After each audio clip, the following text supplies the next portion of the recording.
So I had this spray of taking pictures now. Mm-hmm. So I can see with the jacket is falling off. So I'm like, I can hold it for you. She's like, no, it's fine. You don't need to. Okay, sharp. And then she's like, okay, fine, okay. This is the real me. She takes off the jacket. And she was wearing a short top. I saw one arm and I'm like, I don't want to say anything, yeah? But I'm looking because it's like there's like half of it.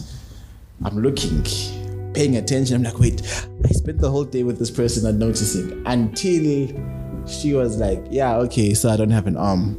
I lost it when I was born. She had some cancer. I was like, okay, great. I mean, not great, fella, but hard my babies. I mean, so, yeah. But did you not discriminate her after that? I mean, because I feel like she should have given me the choice to decide which do I want to be with her with no arm, not true surprise me like this. Because imagine if we didn't take the pictures, we went on the second date, third date, and then the day we get to the part where where church needs to be attended. Yes, intimate. And then umfundisi manje, you're trying to lecture the crowd. The crowd can't clap. Okay, so let's start the podcast. Sweet. Everything is fine. Okay.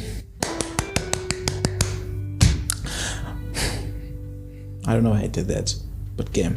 Welcome to the Self-Love Podcast. I am your host, Kelly Nzwana. Thanks for the reviews and the non-reviews that I got for the last episode. Today, we are with a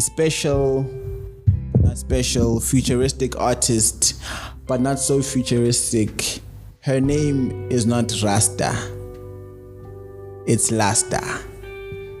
Welcome to the podcast. Well, what's up? Yes. Thank you. So, you're on the podcast finally. I've been meaning to have you on this.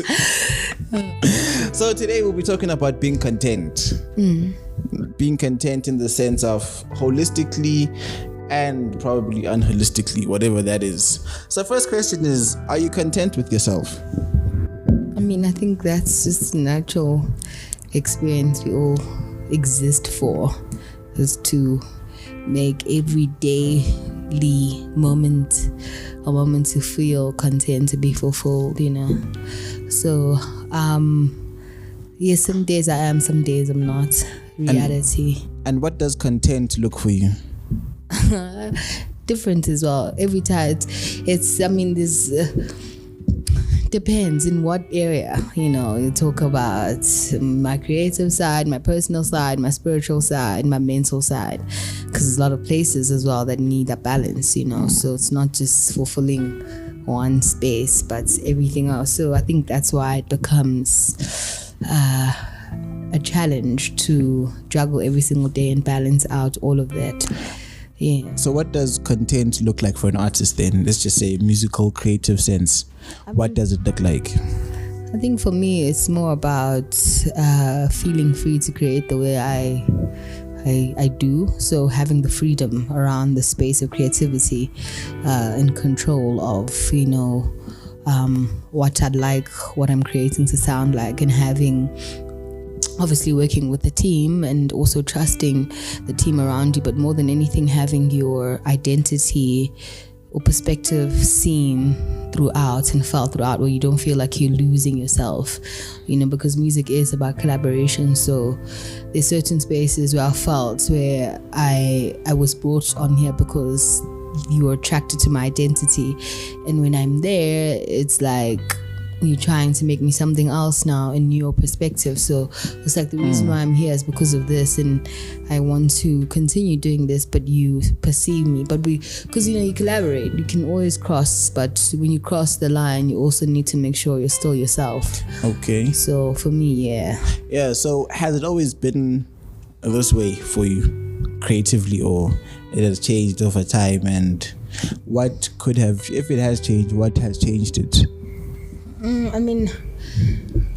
guess maybe I just really didn't think much about it, because for me, I think you know, the evolution of music in my life has been a long journey. You know, it's something that's always been in my life, but there have been various steps in life that I had to go through to make decisions if I am really gonna do this, or am I just being pushed because someone heard that I have a dope voice and, you know, another person now knows that I can write. So I had to get to a place where I had to make a decision that I actually want to do this for myself. So once I got to that space, that was the biggest thing, because the whole time I wasn't doing me. It was always like, oh dude, like come through, dog, like let's do this. You know, even being offered the record deal at the time, you know, there was a specific identity that I was perceived, because I also didn't know, you know, what I wanted, and I also didn't know what I wanted to do with my gift at the time. So I think once I knew,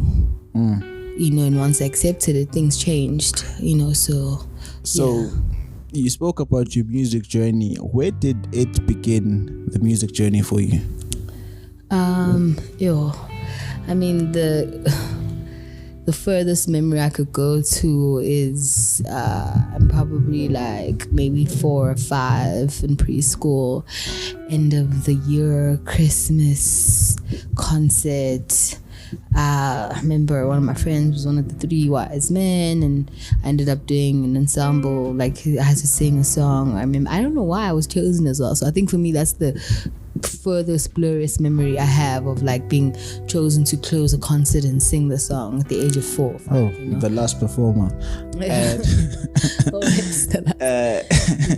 And in that moment when you were 4 or 5 singing the last song of the concert, was it at that moment you're like, fuck, I want to do this? Or no, even then I was like, what the fuck am I doing here? Like, why am I doing this? Because I can't really engage now with the memory. But I have, like, you know, my mom made my dress because she was a designer. She made my dress. So I remember seeing her there and I'm singing this song. I felt like I was the black girl made to sing the black gospel song on the Christmas concert. That was my state, like, you know, as I think about it, you know. So, but obviously as I went by, because of my family as well, I came from a very musical family. So I was always in the choir in primary school. In high school, I was, you know, I got influenced into new hip-hop. I was like a huge fan of hip-hop, my tomboy days. So that's also like a transition. Huge fan of rock and punk as well. So for me, the spectrum of music became wider, you know, as the millennium turned, and it was just access to music from all over the world, which really raised my influence. So for me, that was the first strike of passion, of knowing that this is this feeling that I have about music, you know, and I know I have a voice, but I'm not sure what I want to do with it yet. But I do know that there's this burning, like, you know, instinct, naturally desire. So yeah, nothing happened intensely, you know, until I got to Johannesburg varsity when I was 18. I got offered my first record deal. Same thing happened. I kind of went viral within the school, like, oh yo dude, you know, I heard you could sing. And then this one hombre was driving a Mini Cooper, he was a bit older than us. He's like, yo dog, like, let's go. Was this in high school or university? This is first year. Oh, okay. I was about to say, damn. Varsity. Okay. High school. No, he was in my first class. He was in first year with us, but he was older than us. So it's like maybe 4 or 5 years older. So. And who was this deal with? It was with the uLasta. It was under like part. It was kind of like a gallo somehow. Oh, when gallo was still gallo. So it was called uLasta music. It was in town, some in town. I think I've seen that before. Yeah. So those guys, yeah, you know. So they, you know, he connected me. I recorded for the first time and I wrote my first ever song entirely. Then he sent it to the record label, which I didn't know. And then they invited me over. They put me in the booth, and I remember it was crazy. They just kept playing different beats, and I was just like, just jamming, flowing. And it's just like, okay, cool, you got a demo. I'm like, what? They're like, yeah, this is your demo. And then 2 days later, Lelo asked me, he's like, what do you want to do with music? I'm like, I don't know, dude. Like, I mean, it's nice, it's fun, you know, I love hip-hop. It's nice, I mean. I was like, I love hip-hop, you know, so I could like do like an EP or mixtape. At the time, it was mixtape, you know. Yeah. So I was like, oh, can I do a mixtape? You know, and he was like, okay, cool. I was like, I want to work with WHP, Proverb, Pro Kid, you know, have Zubs, Last Letter, like Kubenjelis, if it's about 5 projects, do a young 5-track mixtape situation. And then things just got a little further from then. When I had to meet the first artist, Zabs, Lilo was like, yo, dude, I gotta take you to the boss, man. So I meet the CEO all of a sudden, and then like give me this piece of paper. They're like, yo, dog, send contracts. I'm like, hey, I don't know, dog. I called my sister. I was like, yo, bro, she was at Verts at the time studying medicine. I'm like, yo, dog, listen, these homies want me to sign a contract to be an artist. So you're talking about like 2 million in a Mini Cooper. Jeez. And she's like, nah, dog, what are you doing? Where are you? I'm like, I don't know. And she's like, take so that. you're offered a 2 million rand record deal. Yeah, something 2 million there. And at that time, you were not even doing music like that. I was studying film at after. I was here. I was studying cinematography and directing. This is such a Cinderella moment. You were such a Cinderella. Yeah, it was crazy. I was also like, what? So they offer you 2 million rand, a record deal, and a Mini Cooper. I'm guessing at the time you didn't even have a license. No. And do you have a license now? No, I don't intend to drive possibly in my life if things will go well. But I need a chauffeur like Miss Daisy. I think driving around Miss Daisy. Well, I'll just get a Tesla. Oh wow. And those things will drive you around. So you get the record deal and you reject it. Yeah. And you reject it because they didn't give me enough time, because I asked them to take her to a lawyer, which my sister suggested, the Wits Law Clinic, which was available for free. Yeah. So I was like, let me take it there and try and understand the jargon and language into exactly what I'm going to be signing into. So I refused to sign, and they also gave me a limit. They were like, it's either today or not. I was like, alright, cool. So they also didn't want me to understand what's on paper, which is a problem. So yeah, I backed away, and then after that did more features. The word just got out, also did the track Get Her Off as well. It was pretty cool. I was like, oh shit, this is like a whole like record label suite. Get Her Off with uLasta and but I just did a feature there with one of the artists, wow. 299. He was like half American, half South African. He was at after. His name was 299. Mr. 299. Oh, this shit cool. Oh, 299. Mr. 299. Was Mr. 299. Oh. So we did a track there. Okay. Ishmael was the producer. He put a lot of auto-tune in my voice. I was like, It sounded like a T-Pain. Like it, yeah. That was like one of the fight. I don't know what happened to the song though. Where's Mr. 299? I don't know your 299 if you're listening, bro. Where you at, dog? I don't know actually. So it's got, basically it's 20. In a while. Because 9 plus 9 is 18 plus 2 it's 20. What is 20? 299. Yes, it's 2 20. plus. Oh yes. Yeah, it's 20. 20, yeah. So basically 20. Maybe now he's 20 now. No, he actually said he was 300. He came back. I remember at some point he's like, yeah, I'm back, baby. I had a showcase it after. He's like, I'm 300 now. Yes. Spartan now. He loves numbers, like, ne? Yeah, no, he's like 300. So 299 to 300. So I don't know about 20, but 300. From 299 to 300. He had a plan. If he kind of had like a vision, he saw I'm sure now Spartans so 1,000, man. And he was 299 before Sparta, by the way. So wow. He probably had like, maybe he's a producer on Sparta, but yeah. And then maybe in another parallel multiverse. Possibly. So okay, we fast forward from like that time to when you had that deal. You were doing Get Rough. You are with Mr. 299, who later became 300. Also some dope rappers from Durban. I was doing a lot. You're doing a lot, especially in the hip hop. I was like, and do you feel like anywhere in that process, on that journey, there were some missed opportunities or things you could have done differently? Yeah, I think maybe just take myself more seriously in that time instead of just going with the flow because it's fun and it's nice. And so I wasn't sure, and maybe I also can't blame myself too much on that because I also didn't know that that's what I wanted to do, as a career. I've always been told or pushed like, oh yes, you gotta, but I guess I just needed my own instinct to kind of like develop internally where I, decide that this is the sound, this is what I want, this is I needed to find my own voice. And so I was just consistently, I had my own voice but in somebody else's perspective. So about your music, when did you actually decide to say, okay, fuck manje ziyakhala, we're doing this music thing? I think sometimes in life you gotta get a few beatings and you get down a little bit to. What are these few beatings? Up. I think two of them would be, one of them is just my band. I was part of a band called Niraval. Things just went AWOL after like an amazing year of recording at, high-end studios. What happened? What happened with the... I think more than anything, our manager fell sick. And in that time, he was, somebody who was running everything, funding everything. And I think it slowly divided me and Freddie and everybody else who was involved. So there was a lot of misunderstandings in between, but there was this amazing music that was recorded and produced. And and this amazing video that we did, which was insane. Eventually we released it last year. So the fallout of that coincided with me doing the hook of Riky Rick, Zonke. So I'd say when I initially joined the band, that was my first official statement of actually I want to do it, but I didn't have my identity yet.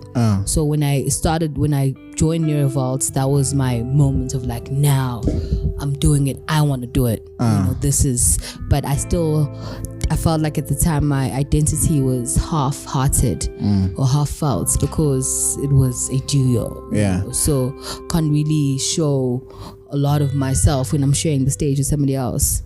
And how did it feel the first time you actually told your family that, hey, I'm not gonna be a lawyer, I want to make music now? I never stopped being a filmmaker as well, because in between all of that, so I'm an audiovisual artist. For me, music doesn't go without the visuals. Okay. So my whole life, the reason why I moved to Joburg is because I wanted to study film. So narratives, films, I've worked in a huge space, from advertising to short films, from Zanzi Magic to SAPC to ETV. Wow. MTV, I've been there, bro. Netflix. Come on, Netflix as well, yes. Amazon. Recently. So not yet, Amazon, not yet. We're coming though. Is the world, what's good? Yeah, so in between all of that, the music was just the other thing. But the main thing was me being a filmmaker. So I'm guessing you had after, right? You're studying to be the next Spielberg. Absolutely. How did you know? I wanted to work for him, but after taught us such a very American syllabus that when you leave, the realities of a third world country that we are harsh. We don't even have a wood here. You have an intern at the SABC and you realize that what you learned to school has to be diminished and minimized, and you also need to be lower yourself to a certain level because of the hierarchy and systems as usual, but as they are anywhere in the world. So okay, you're after you're doing your movies and you're trying to be the next Spielberg, and then I'm guessing we all know how expensive after is, and you're like, hey, look guys, I'm guessing your parents were paying for your tuition, right? Yeah, my dad. Your dad. You're like, hey dad, guess what? I'm doing after. It's going well, it's going great, but I feel like right now, I want to be this musician that I am. How did that conversation go with your papa? I didn't really have a conversation. I think at the time for me, when I started going near Revolt, it began at the end of varsity. So I'd finished my honors year. So for me, my school life was never interrupted whatsoever. So everything started end of varsity. Like right after my honors year, my classmate Charlie was like, I've got this amount of money and I have this idea and I think let's do it. So I was like, call me next year. We're done with school now. So I'm also freelancing. I was working with a company called Black Nation TV at the time, and I was also freelancing and doing jobs. I did my intern, so I was busy. Besides the music, I was actually just busy in general. So I didn't explain much, but it was, things changed as soon as I started doing the bigger songs. Zonke came and Maraza. That's when it was my dad's sitting at home and this thing he's watching me on MTV. So then that's when so I mean, he never really, I think because my dad was also, my mom passed away a long time ago, so the reason I keep referring to him, and the rest of my family was very supportive. My gran comes from a musical background. She was she's still old now, but music arranger, choral and classical music. So even me singing, she was a real musician. To start a song, you have to start on the right notes when you're praying. No jokes. So for her, it was like, it's like, everybody was just like, go for it, dude. Like, so your granny would make you stop when you're starting at the wrong. Like, no, standard. Like, man. It's like, whoa, man. Find yourself there, love. And like go for it. Then you go. Don't just please scream. Don't waste our time. We need Don't the just real scream stuff. for God. God needs the good Yes, stuff. because you give the good stuff somewhere else. Give it to us here as well. So don't just scream for us, love. yeah. So my father's also a musician as well. You know, he played the sax. He came from he's got a group. Him and his siblings, my aunts and uncles have a choir. They sing together, siblings. So music's always been a thing. But I guess obviously his parents, the fear of it. So he never really said much to me about it. But he was just hoping that, you know, already crossing the line, even going to AFTA that was a real conversation I had with him, because he just didn't understand why I'm going to study film when I could go to Wits or Stellenbosch or UCT. Yeah, because I think I have the same attitude with your dad is, well, I don't know if it's the same, but my thing is movies, music and dance. No one goes to watch a movie because of the qualification you have. Of course. Like I haven't been at Musica when we still had Musica. I'm like, oh my gosh, a Babes Odumo album. I wonder where she studied. No one says that. So for me, it's a thing of I would rest assured or rest easy knowing that my child was like, hey, I like music, I want to go do it, and I can see that no, fuck, this child is musical, or this child has produced some short TikToks of films and stuff like that. But if you come with me after nje uhleli nje endlini mfethu, you know, bwenzi maths izolo, then uthi, hey, I want to go study film, and be like, babes, are you even sure? So like I kind of understand but don't understand it also in a way. So let's get to the story. Riky Rick and the big song that shaped an era, but no one actually knew who you were at that time. Like I listened to that song for a long time, danced to it, but I didn't even know that it was even a real person in that song. So how did we get to Boss Zonke happening? Damn. Wow. I'm hoping this is the last time I speak about this song. Yeah, I think, you know, everything is aligned as life happens. That's the best way I could always say how that song happened entirely, you know, and how it exists in its way it exists. You know, Ricky was my senior after, but me and him only got to know each other when I had graduated. Like I said, a lot of things only happened when I finished school. So, we happened to be in the same community of friends and people knowing each other. You know, it was pretty dope. I remember actually before I was telling my brother, I was like, you know, Cotton Fest is crazy because he used to have a party called Cotton Club at Alexander Theatre, like underground, dope ass venue. And it was like a few of us then, but it was like the vision, you know, it's a visionary man. That was the vision. Yes, been obsessed with Cotton. Which is now like Cotton Fest, from Cotton Club to Cotton Fest, you know. So yeah, so we used to just like hang out, dude, like just chill, like, you know, homies, friends, all musicians, all artists, all young, all hopeful, all you know, trying to get somewhere. So yeah, because we had the same mutual friends, mutual friends of ours called me. He's like, yo, dude, like, where you at? I'm like, no, I'm at Kids' Spa. He's like, cool, come through, we at Ganja Spa. I'm like, it's teen. He's like, let's make music. So this particular person who called I was kind of closer to, so he kind of knew that, you know, I'm kind of doing other music things. So he called. And actually recently I saw him. He's like, he actually called because he saw us. And I'm like, what? He's like, yeah, he was driving past and he's like, we were walking or something. He's like, yeah, I saw you, and then I called you. So we get to Ganja, you know, so I've known the homies as well. Get to Ganja spots. Ricky's there, Dimples is there as well. So I was like, what? And then I get there, Ricky comes in, he's like, yeah, me, I want you to sound like a ratchet Zulu girl from Durban. I'm like, what?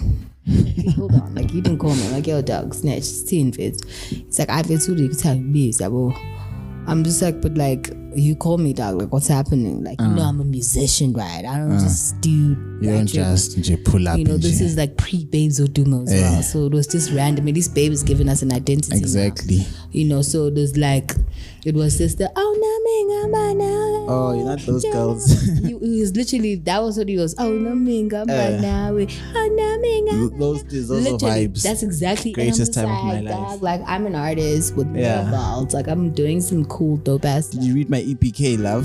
Like, People of the Sky, you joking? What credit moves on my single? Like, are you kidding? Get out of here. So, you know, a bit of ego clashes, a little back and forth. Eventually I record the song, everybody's happy. I tried to also record my own version, which is very chilled, melodic. I was like, cool, but there were two. There were two, and then there was this one. So at first I was like, I don't know what he's trying to do. I didn't get this out. Like, I was like, what are you making? This is not me. Little and did what we are know you doing? Like, that you just created the sound of an era. I was so mad. Yeah, but what I want to get to with the song is, I don't want to get to the story of what happened after, the money, the whatever. That is your part and God and him. But what I want to understand is, I feel like what you have created with Riky is the equivalent as, I don't want to say that you created something that gave a generation and where we are right now a template. With the black kids, you can be cool, you can be what you see on the internet, you can be yourselves. So now my question is, after everything has been said and done, today as you're sitting here and you realize that without your song, there probably wouldn't have been a buzzing street culture in this country. There wouldn't have been many careers without that song. There wouldn't have I can even go as far as saying that there wouldn't have been a space for a guy like a Costa Teach or a Nasty C or whatever. Are you content with where the effect that song had and your voice had? Yeah, I mean, I think, that's the thing as well. It took me a while to also just be content because of the conflict that happened when the song was released. It took me a while to associate myself or identify myself with myself. Yeah.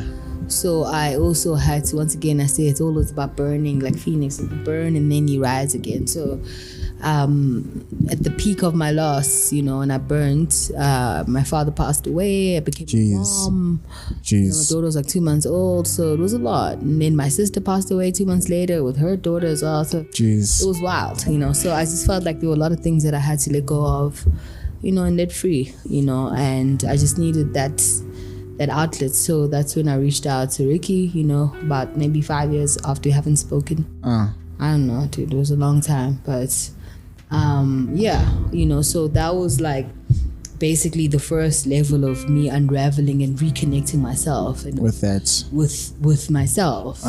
Because I was like, dude, I want to let go, but I also want to own it again. Yeah, you want to I want to face myself, I want to see myself, and I want to acknowledge myself. But I also need to be okay with you, and I also need you to be okay with me. Yeah, that is the only way. Like everybody needs healing. Yeah. So, and then the process of that was obviously a few things about possibly performing a cotton fest together. Planning ideas of a way forward, and us both healing. So all I wanted is that what he did, because he even acknowledged, what you're saying. He's like, there's so much I've done for so many people since then, and I keep thinking about you, but I don't know how. I didn't know how to approach you. So I'm like, yeah, dog, I guess in reality we were both gravitationally moving towards each other, and this is the time that we were given now. Yeah, we're corresponding. So I want to let go and I want to forgive you, but more than anything, I want to own myself again. So that is what I want. So I think that content is what I felt having that moment in a conversation with him, and even forgetting that Confess was just like, the cherry on top. Yeah. But it was also an unfulfilled cherry on top for me, because I had to also acknowledge that, I'm longing for something that I can't even have anymore, because like the presence this moment, I'm literally by myself. Yeah. And you're again not alone. Here, you're not here. Yeah, the person who brought us here. You're again alone. I'm like, this is insane. Like, what am I doing on the stage? But I need this. I need this because this is also going to be a healing for me, and it's going to be a healing for Riky in his, in an ancient holistic space wherever he is.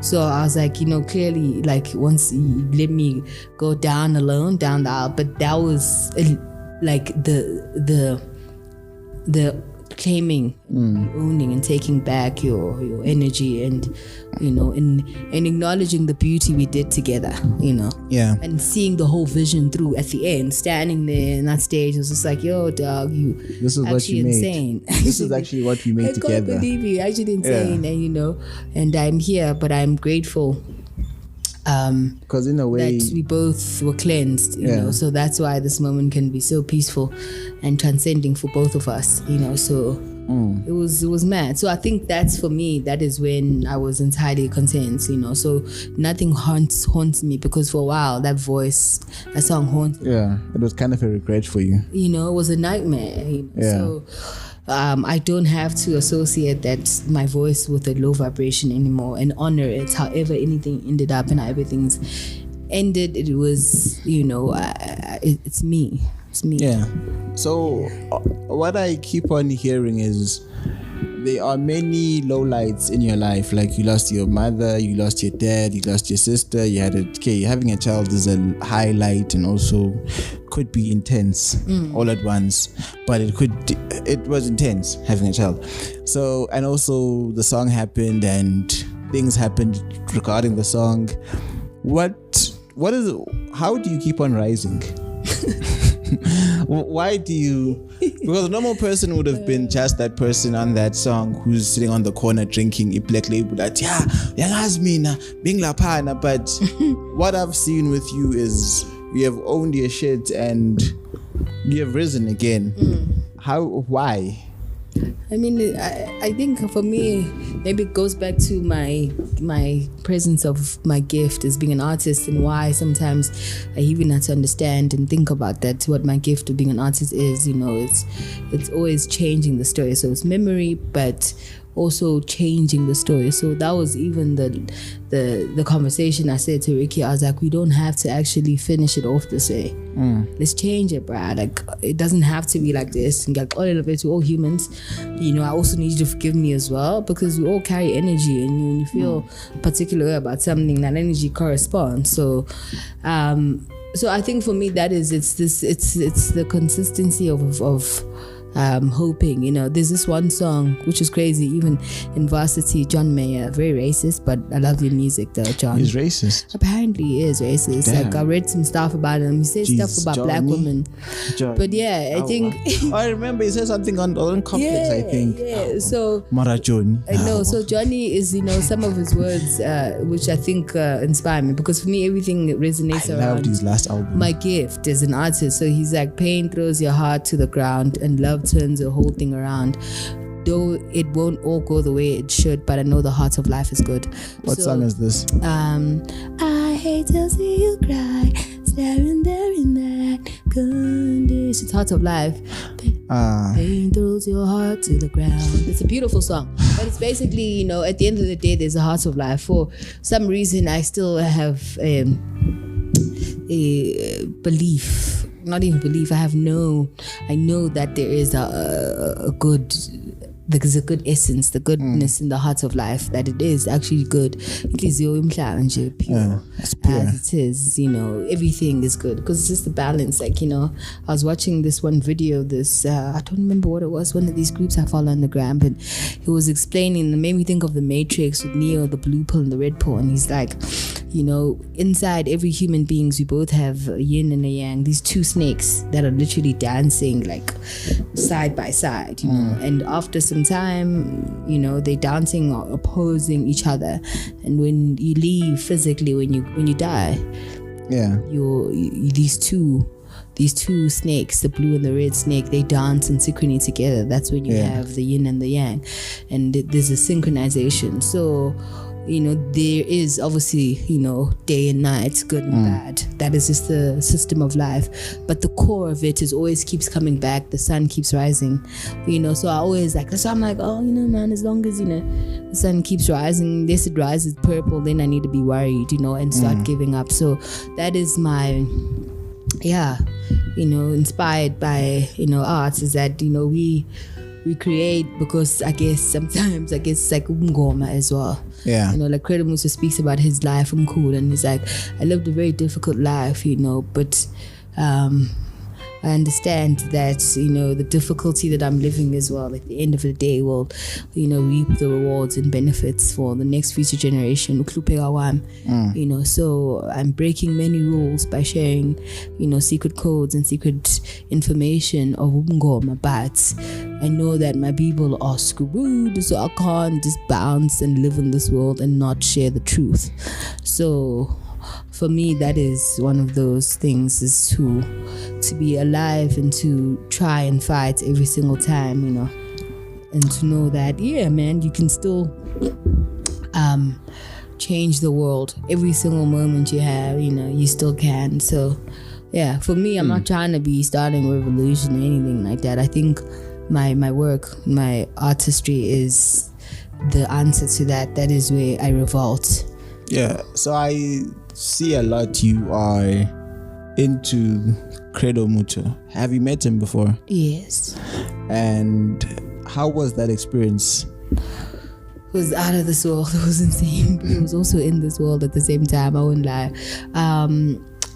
I spent about 2 days with him, around him. Yeah, around him. The first 2 days, one of his students, had asked me to come and record. He was coming back home, and that's when I met him the first night. He wanted to stab himself. He was like, there's no energy. The energy's not right outside. He's like, oh, I'm going to kill myself. The person, cool. Jeez. You know, I was like, what? And he had like a dagger inside of him. He was dressed as well. So, but obviously, it was the same Dallas. So he was having a few episodes of dementia here and there, but he was kind of right as well. I don't blame him. It's just that, yeah, at the time, he was just not in the right space emotionally.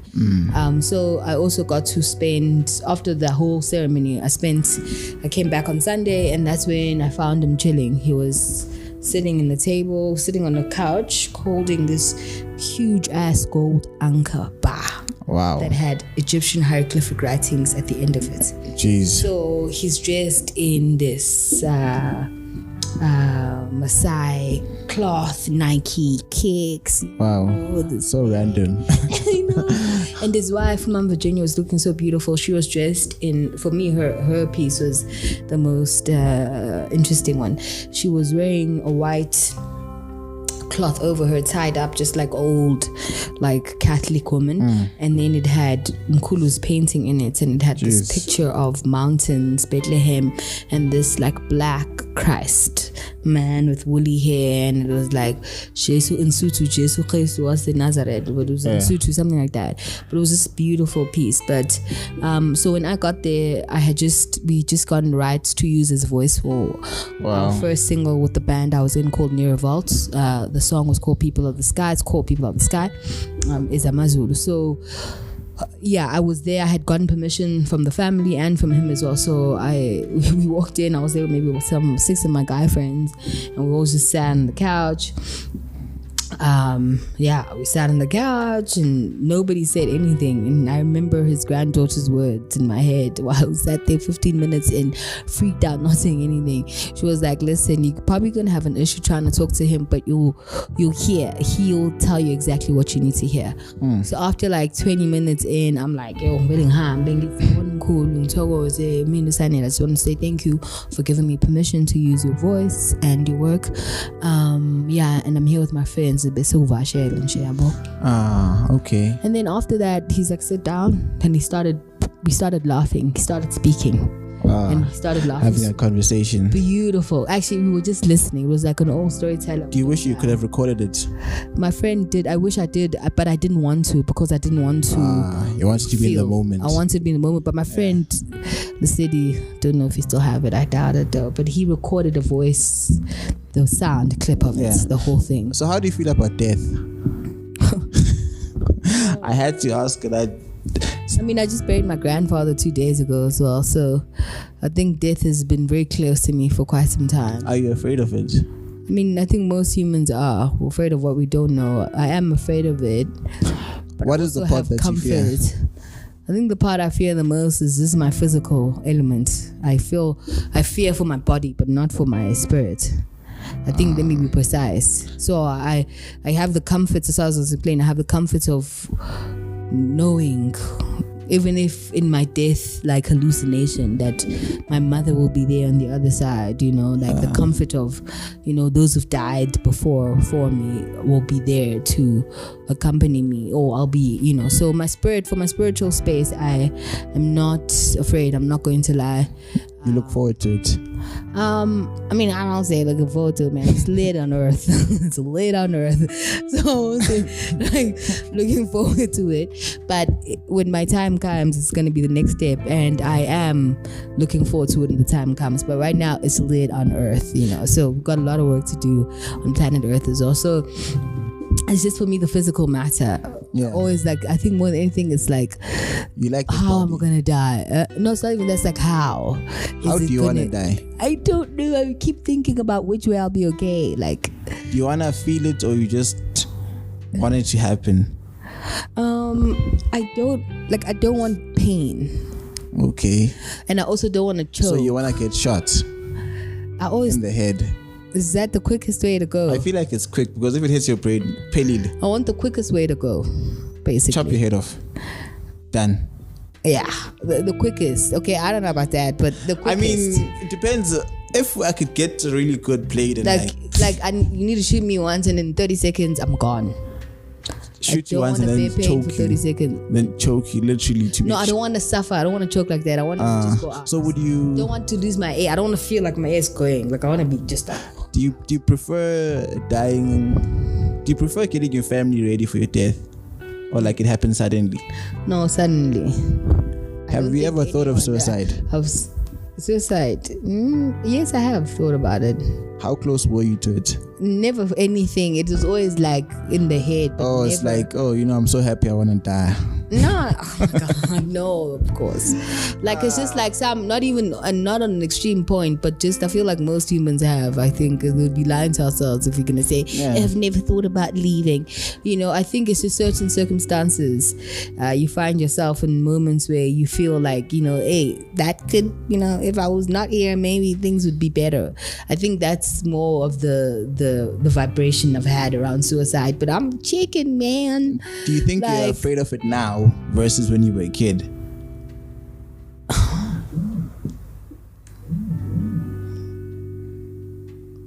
Yeah, because I think when you're younger, you're impulsive more, and you have, so yeah. So maybe yes. Now, were you impulsive as a kid? Depended. Sometimes I feel like you were. Sometimes. Do you wish to be more impulsive like you were as a child? I mean, I try sometimes to bring it in the formation, which is important. I feel it is. So I do really have moments where I'm like, today, I'm just gonna go with the mood. Yeah, so but I do like holding control as well a lot, which is something I do know that I need to. Why do you like control? I don't know, because I feel like if I don't, I felt like maybe certain instances have happened in life where I'm not in control, things fall apart, or if I'm too in control, things will either way, like, oh my God, life. Are you? Yeah. What can you share one moment when you weren't in control and things went to the dogs? I think for me the worst moment would be maybe in control of my feelings. Then I was in control. Like when my mom passed away, she was sick for a while, and the day before she passed away, I was learning how to swim in primary school, and I was like in the swimming gala, and just for that day. Can you swim now though? Yes, I can. Okay. But now I can. I hadn't, but then now can you swim to survive? Yes, no, I can. So I'm saying I hadn't, like when I learned then after my mom passed away, I went stop. Then I had to learn. Yeah, no, it's very embarrassing if you can't swim. I had to learn. It's human instinct as well. Yeah. No, I think like society has really made the swimming thing like anti-black, which needs to be pro-black, but we also do need more black people in water. But there's also trauma though around. It's a trauma. Water. That's what I'm saying. Even for me, that was the, and also circumstances. So I was learning how to swim, and so she had been sick for a while. So I remember getting ready in the morning. My aunt is there, my cousin. I'm coming out the bathroom, and my cousin, because she was like in pain, she was making like sounds. So my cousin was like, she was younger than me. She's like, why is Antoli making that noise, And my aunt was like, no, she's in pain. And I was like, at that point, I was nonchalant. I was like, dog, suck it up. For the first time, I didn't feel anything for like months. Like I was not in like worry. Like, you were numb. No, I guess so, yeah. The water numbed me. So I was so happy as well, forgetting numb, but I was actually happy. I was jolly. I was in a good mood. That you're swimming. The pool, the whole experience of water yesterday, transitioning. So I swam yesterday in the morning. I was getting ready for school. It was like the last day of school. I had to go to school. So because I was still off the high of the gala the day before, I was just in a jollier mood than regularly. Yeah. So I remember there's this homie, Umapa, he used to bring the newspaper for my gran every morning. So he called me out to come get the paper. I'm dressed, I'm about to go to school, primary school at the time. I walk out, my pockets in the paper. As I'm talking to him, I hear like people screaming, and then I run back inside the house, and then my grand's like, yeah, your mom's passed away. So it was just like, what now? Like, Jeez, it's impossible. Like, I thought, go swim. like, really, like, what? It was one of those things. So for me, that always felt like I let go that time. And when I let go, it's like I let go of her because Jeez. I wasn't right anymore. So I held it against myself for a while, even in certain circumstances of like, I have to hold my breath. If I don't, that means Do you feel there'll be a guilty bad for outcome. I feel like, I don't know if it's guilt, but I just feel like in my response to it, maybe I would have held on tighter, another day. I don't know, but I just felt that moment in particular because I wasn't feeling the way I was supposedly supposed to feel when I had been feeling sad for so long. Yeah. Yes. So I felt like that's how. So if roles are reversed, it's you are, touch wood, you are the sick person and your daughter's there, and you literally have 30 seconds to tell her about the life you lived or tell her about the world. Tell her something. What would you tell her in 30 seconds? Oh my God, I don't know. I need to think about this one. My daughter, that's crazy. There's so much. There's so much to say. There's so much to say. Damn.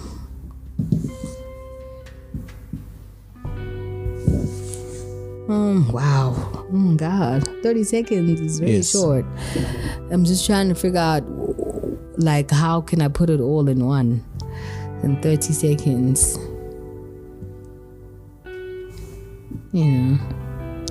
You are the greatest anomaly to ever come, and you are all of the lights and all of the stars. I think that's basically, I'll remind her of her name. What's her name? So actually, I'll just say her first name is Asante Sana, which is Swahili for thank you very much. And then her second name is Zinkanyezi. And then her third name is Liana. So in sentence, basically, is thank you very much for all the beautiful stars and the rain. So that's what I'd say in 30 seconds. I'll just like, thank you, because that's what it is. And even the song Zinkanyezi was actually inspired by Kanye West. Actually, I know it's crazy, but I mean, I'm an artist, so I'll dive deep. So it was like in the song, all of the lights. Yeah. Because these in Kanye is not just one, says all of them. Shooting stars, comets, flashlight, all of the lights. All of the lights. So Zonke. Zinkanye is Zonke. So that was like basically, and he had his daughter in the video as well. Like he had this character of a little daughter, girl. Yeah. It was just like, it is all for you. So just a reminder, thank you, for all the beautiful stars and the rain, Okay, so. Interesting. Why? Okay, this is why are you? What change did your daughter bring into your life that you're thankful for? I think fearless. I mean, some guy said I shouldn't say that. It makes men afraid. But you're fearless. So maybe that's why I'm still single. Yeah. Jeez. Yeah. Guys are afraid of you being fearless. This guy said I shouldn't speak like that. I said, bear in mind he's like a Forbes millionaire. So you should be afraid. An American, not even South African. It was like I shouldn't use the term. I shouldn't describe myself as fearless. Why? I said it makes men afraid. I don't know. It's too much. I said I should say rather maybe resilient, and that was also a bit more. But yeah, I think more than anything. Looks like a LinkedIn profile. 100%. I think more than anything, fearless. That's like the one gift I've received beyond like unconditional, everlasting, transcending out of this world, supercalifragilisticexpialidocious, undescribable, unconditional love that can never fool any other being or soul in my life. That's like the ultimateness of it.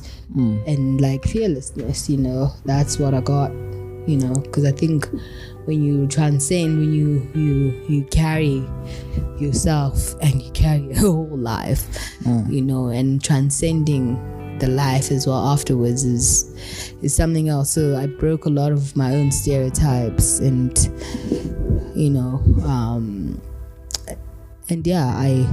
I did things. I became someone that I never knew that I was. So she showed me another side. She revealed or unraveled another side within me, so that is what I'm forever grateful for, is that Super Saiyan League. That is beautiful. If I was a crier, I would be crying right now. Maybe in the next life. But it was fun.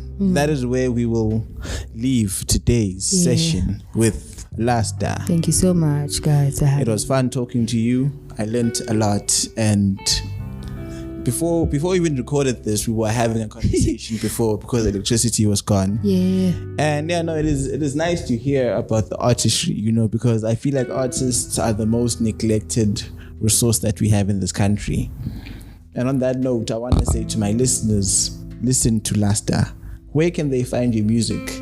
You can find my music on Apple, Spotify, YouTube. Music videos, YouTube, visuals are out there too, and I'm currently working on my new project. I don't want to say much, but expect probably something very soon. You will definitely get an exclusive, but something's coming of a hybrid nature. So brace yourselves, world. We have braced ourselves, and that is where we'll leave today's episode. On all my episodes, I like to sign out with a different celebrity, and today you're listening to the Self Graph podcast, and I am Ryan Gosling. Thanks.